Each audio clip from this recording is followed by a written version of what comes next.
Добрый день, друзья! В эфире программа «Ждем гостя Зураб-Амдвали». Живописнейшее Панкисское ущелье расположено на северо-востоке Грузии, вдоль реки Алазани, в низовьях Большого Кавказского хребта. Протяженность Панкисского ущелья 28 километров, а проживают здесь в основном кистинцы. Они переселились в этот регион в середине 19 века с юга Чечни. Кистинцы говорят на своем особом диалекте чеченского, при этом все в совершенстве владеют грузинским, чтят местные традиции и уверены, Панкиси сегодня самый спокойный уголок Грузии.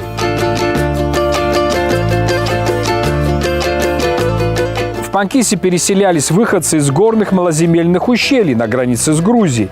Компактное переселение кистинцев было завершено к 1860 году. Сегодня в Панкисском ущелье проживает около 6 тысяч человек.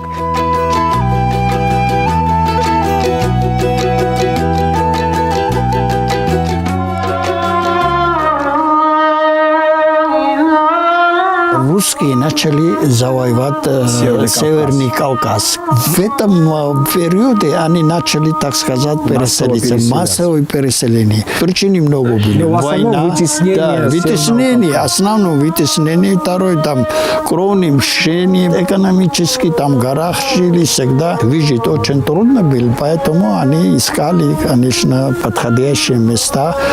Грузинский и войнарский народ. Почти одного происхождения, если вглубь пойти, у них адаты и традиции одинаковые, так что интеграция нетрудно прошла. То есть исторически, конечно, связь между чеченцами и грузинами всегда были.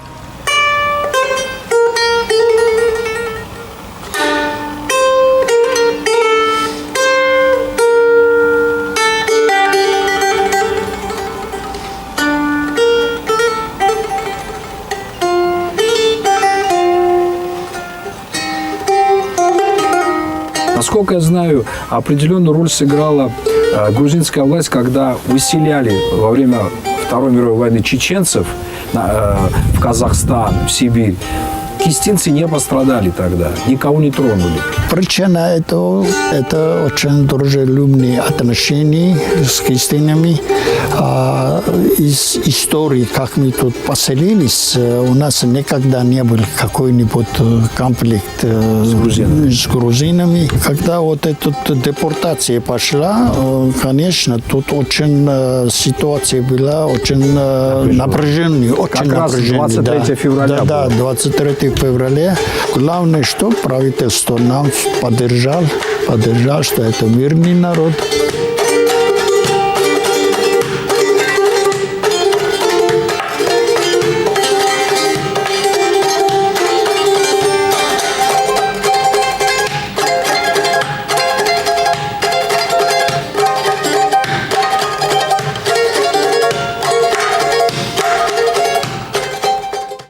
Набизначу хистех, везайогу аха элча, кухасчу кухаз индагех, бехкбуй асили элча, собрди хадама гуха, سيدة قدريتي تاحا شدوش على بقولوحا يا زيولا آلي تاحا صبرتي حدا ما غوحا.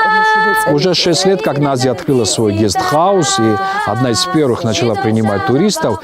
И изменилась ситуация после того в этой сфере, как разрушился стереотип, что Панкиси – это край конфликтов. Сейчас здесь мир, благоденствие, соответственно, и больше гостей стало приезжать в Панкисское ущелье. Туристам очень интересен этот самобытный, колоритный край. Они могут здесь поближе познакомиться с традициями, обычаями кистинцев. Как выяснилось, здесь, в Панкисском ущелье, в селе Джоколо, очень популярны работы по войлоку. И детей вот обучают этому ремеслу. Они создают эти прекрасные работы, делают сувениры с целью дальнейшей продажи. Так что помогают еще и финансово родителям. На наших глазах рождается орнамент. Он соответствует чеченскому орнаменту 16 века, такой своеобразный цветочек. Сейчас дети втирают мыльную воду специально, чтобы рисунок зафиксировался на этом войлоке.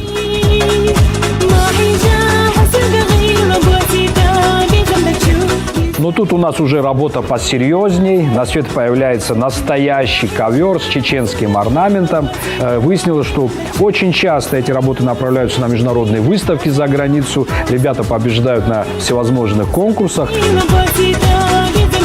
Принимаю участие в создании роскошного чеченского ковра войлочного.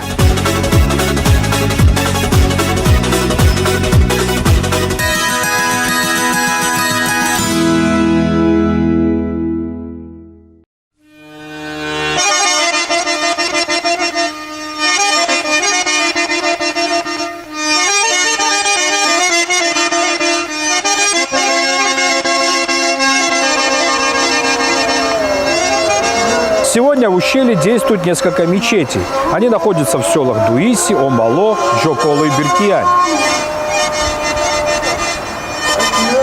Это мечеть построена 1902 года. Значит, 116 лет как существует, конечно. После, значит, советского власти, когда тут колхоз был, это мечеть переделали склад. А, здесь склад? Да, колхоз не функционировал до 60-х годах прошлого века. Если где-нибудь находится тихое место, это самое первое место Панкисское ущелье.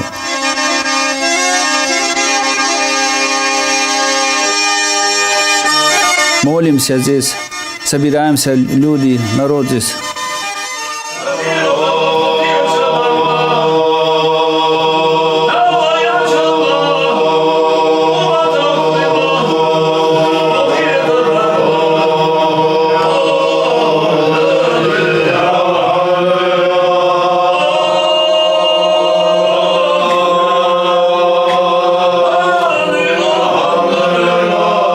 Традиционный дзик называют, но все равно это все входит в молитву. У Аллаха просим, чтобы Он на правильный путь нас поставил.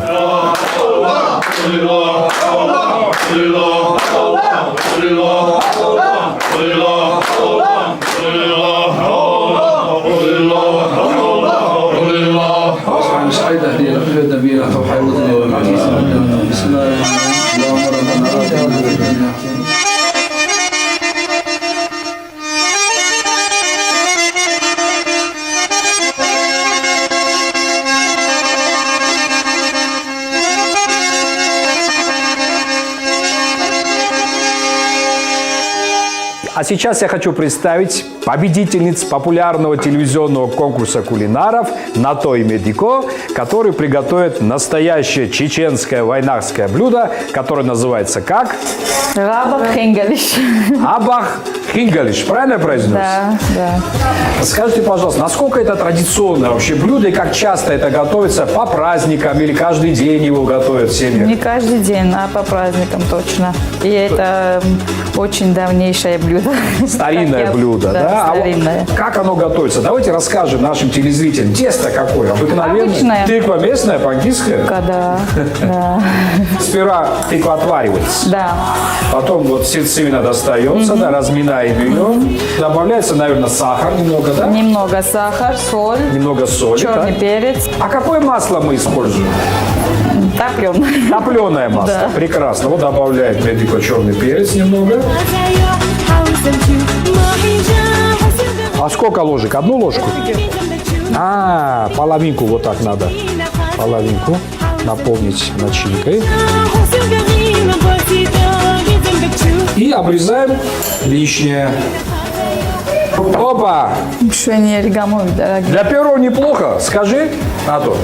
Очень даже хорошо. Очень даже хорошо. Да. Вот похвалили меня.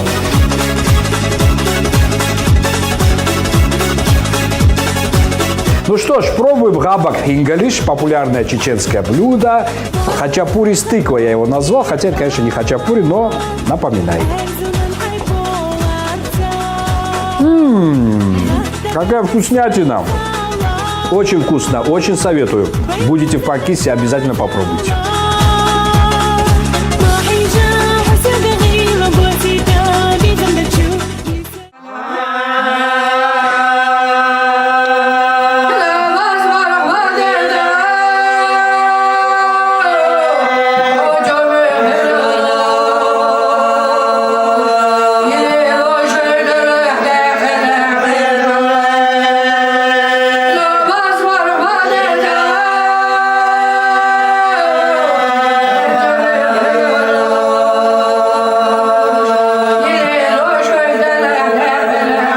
У нас есть редкая возможность встретиться с женским советом Панкисси, с прекрасными, очаровательными женщинами, которые занимаются защитой прав женского населения этого региона. Кабатон Лейла, вот я хочу вас спросить, почему возникла такая необходимость заняться проблемой женщин? Вы знаете, у нас существует совет мужчин, старейшины мужчин, совет есть, а не было женщин. И поэтому мы решили тоже организовать свой клуб, и пускай уже мы как медиаторами являемся, понимаете, они, женщины, с нами делятся со своими проблемами, а мы уже советуемся с мужчинами. Еще одно интересное направление, чем занимаются в женском совете Панкисси, это помощь молодым семьям и энергичным молодым женщинам, которые хотят вести собственное хозяйство. Птицеводство, вот подсказывают мне, животноводство. Все это в конечном итоге работает на развитие края, на развитие туризма, на поднятие экономического уровня Панкисси.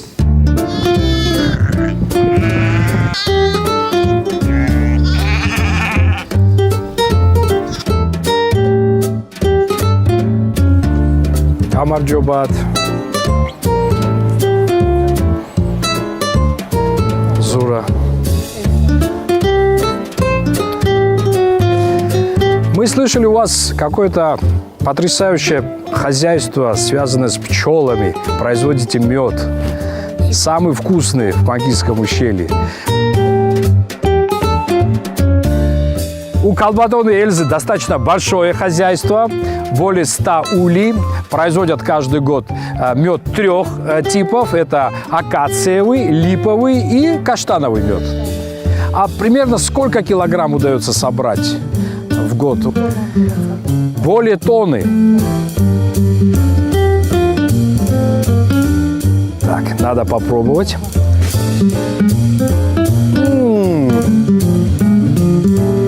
Натуральный, каштановый. Мне сразу 5 банок. Беру.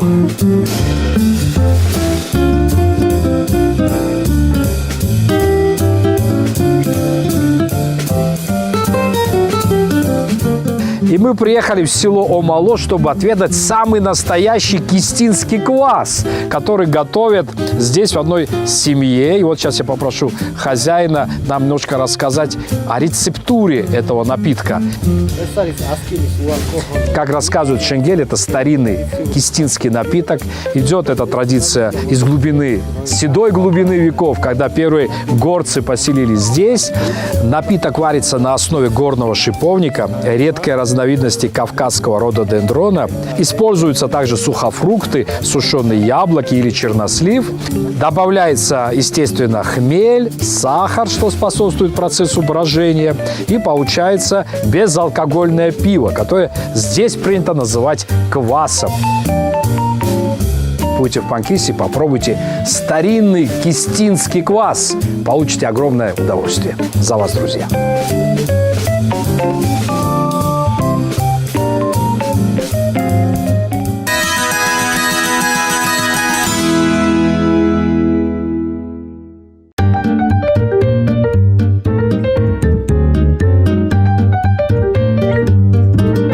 Этот клуб имени Давида Маргошвили руководит Василий Маргошвили, старший брат. У нас есть молодые, хорошие тренера.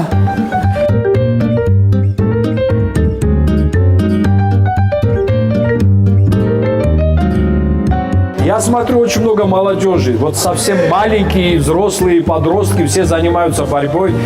Дух борцовский, состязательный всегда был у кистинцев, у горцев, которые проживают здесь. Благодаря тому, что они ведут здоровый образ жизни и занимаются спортом, очень хорошие показатели у ребят, которые выступают от этого края на республиканских и на международных соревнованиях. Тренируются будущие чемпионы Европы и мира здесь, в Панкисе. Хочу представить Джараба Хангошвили, уважаемого в этом ущелье панкисском человека, который долгие годы возглавлял администрацию Панкиси и немало сделал для развития культуры и спорта. Борьба – самый любимый спорт кистинцев. У нас выросли такие хорошие спортсмены. Известные спортсмены, да, которые участвуют в Олимпиадах, чемпионы мира, чемпионы Европы, такие как Бугдан Багакашвили, Тариел Муташвили, Борчашвили, Рамаз и, конечно, мой друг Камал Цинцалашвили. Только этот край давал да, столько борцов. этот край давал столько борцов. У них в крови борьба и конный спорт. Борьба и конный спорт у кистинцев были всегда в крови.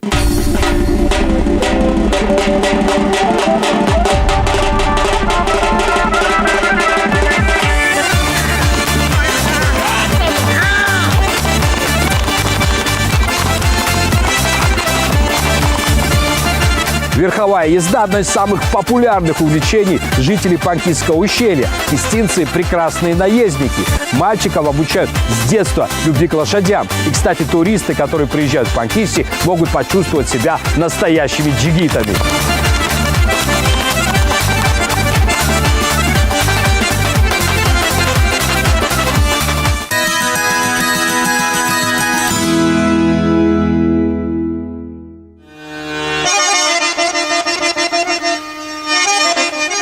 Мы находимся в селе Джокола, в Панкисском ущелье.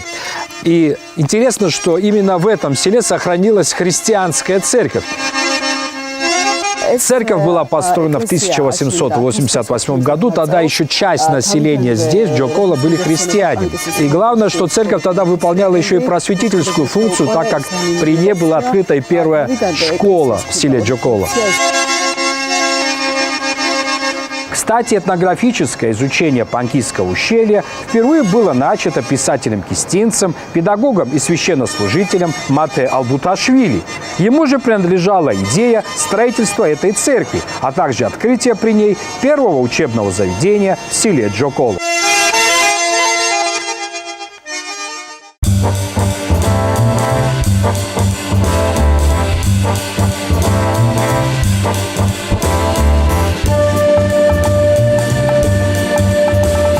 Здесь же в Панкисском ущелье находится и Бацарский заповедник. Заповедник основали в 1935 году для защиты тисовых деревьев, которые площадь их составляет 270 гектаров. Самое старое дерево есть у нас, которому больше 2500 лет. Больше 2500 лет. Больше 2500 лет, да, тис. Ну, есть еще бук, граб, ольха. Здесь обитают дикие кабаны, бурые медведи, волги, косули, рыси. К вашему домику рейнджерскому подходят они? Волки часто подходят, особенно зимой. Охрана этой территории заключается в том, что не рубили лес, не убивали диких животных и не портили здесь заповедники, ничего. Природным действиям нельзя мешать. Зашли вглубь леса, и первый приятный сюрприз – подснежники. Это ядовитый гриб, да? Красный ядовитый гриб.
блюдо обещанное. Как он называется? Диш галанич называется. Это мясо вареное и галушки из теста делают. Варится мясо свежее. Так. Вот. А мясо Берем- какое у нас? У нас мясо говяжье. Говяжье мясо. Берем, значит, это самое Бульон.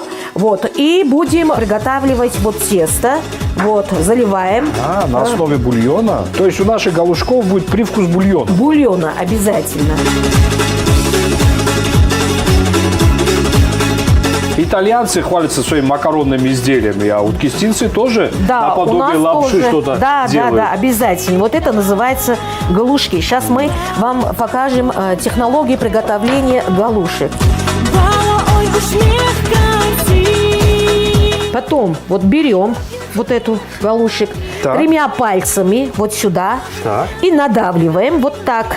Вот. Надавливаем 3 пальцами. Вот. Вот такая получается. А можно я штука. попробую? Слушай? Конечно. Берем галушку, Да. надавливаем Надавливаем. и на себя. Раскатайте. Да. Вот. Получилось. Да, получилось. Ну и как же без чесночной приправы к нашему блюду? Да, обязательно надо приготовить чесночную приправу. Вот Вы же- так. Давайте я сделаю. Ну, конечно, это мужское Давайте, дело, мужское скорее всего. дело. А да. вы расскажите, какие... Надавливаем сюда. По-моему, бульон еще используется, да? Сюда добавляем соль и мясной бульон. Ну, фактически у нас все Да. готово. Вот готова наша приправа.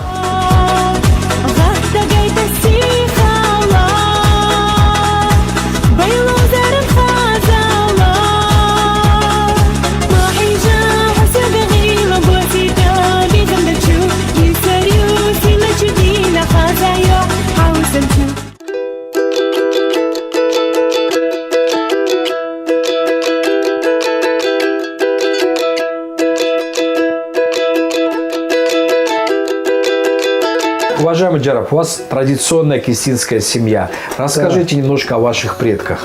Отец лет 10 тому назад ушел из жизни, 96 лет. 96 Ну, выглядится 70, как 70 лет. Моложавый такой, А это вот его брат старший, с 20 лет старший, Раджаб. в национальных костюмах. Да, вот тогда так ходили, это до войны. А это младший дядя, мой родной брат отца, воевал. Фронтовик. Великий фронтовик, офицер, имел много наград.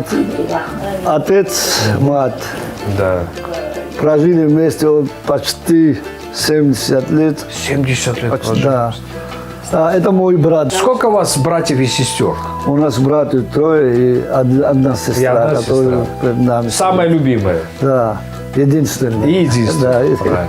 Спасибо за то гостеприимство, которое вы проявили к нам. да, пожалуйста. Спасибо. Спасибо и вам. Так что спасибо ждем вам. гости в Панкистское ущелье. Приезжайте, дорогие друзья.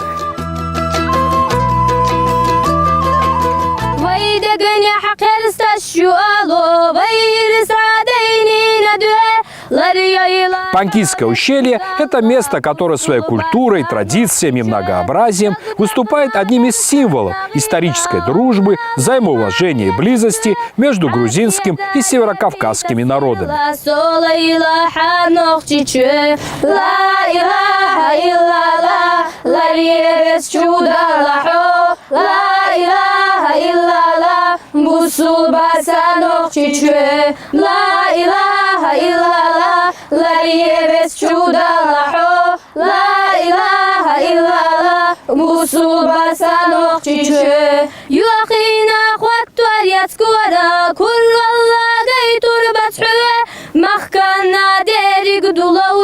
Busul basan okçi çö, daşketta egçasin metta.